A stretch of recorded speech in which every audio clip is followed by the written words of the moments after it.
ললিতা মুভির গল্পটা আসলে খুবই জটিল। এটি একটি বিতর্কিত সম্পর্কের কাহিনী, যেখানে একজন মধ্যবয়সী পুরুষ, হ্যামবার্ট, একটি ১-২ বছরের মেয়ে, ললিতার প্রতি আকৃষ্ট হয়।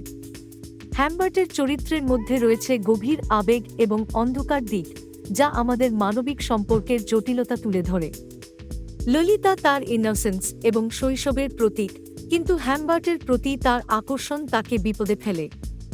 মুভিটি আমাদের দেখায় কিভাবে প্রেম এবং লালসা কখনো কখনো একে অপরের সাথে মিশে যায়, এবং এর ফলে কী ধরনের সামাজিক ও নৈতিক প্রশ্ন উঠে আসে। এটি শুধু একটি প্রেমের গল্প নয়, বরং এটি আমাদের সমাজের অন্ধকার দিকগুলোকে উন্মোচন করে। ললিতার চরিত্রের মাধ্যমে আমরা শৈশবের নিরাপত্তা এবং তার ক্ষতি সম্পর্কে ভাবতে বাধ্য হই।